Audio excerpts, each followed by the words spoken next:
Parce que la santé est notre bien le plus précieux, la préserver et veiller à celle de nos proches est très important. C'est pour cela que la couverture médicale joue un rôle essentiel dans notre vie. Comment est organisée la couverture médicale au Maroc? Tout d'abord, il faut savoir qu'il existe une couverture médicale de base et une couverture médicale complémentaire. Quelle est la différence entre les deux?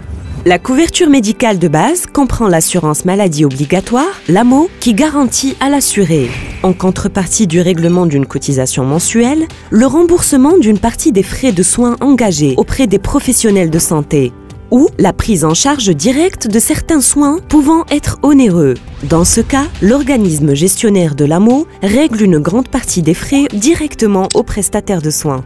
La couverture médicale complémentaire, quant à elle, et qui peut être fournie par un assureur ou une mutuelle de prévoyance sociale, permet à l'assuré de couvrir une bonne partie ou tous les frais restant à sa charge. Faisons le point sur l'assurance maladie obligatoire, l'AMO.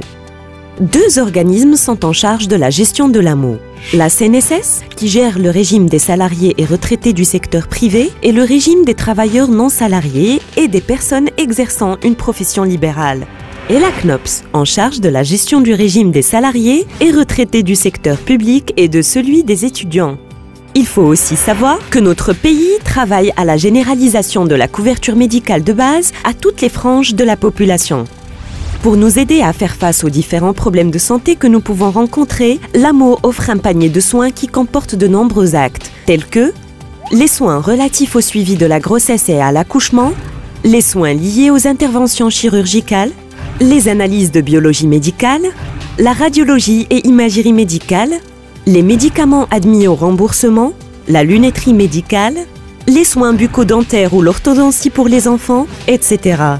Le remboursement de ces actes se fait sur la base de la tarification nationale de référence. Cela veut dire que l'organisme gestionnaire de l'AMO se basera sur cette tarification pour rembourser l'assuré et les frais restants devront être pris en charge par l'assuré ou par sa couverture médicale complémentaire s'il en a une. Pour en savoir plus, consultez nos réseaux sociaux ou visitez notre site web. Informations et conseils sur www.acaps.ma.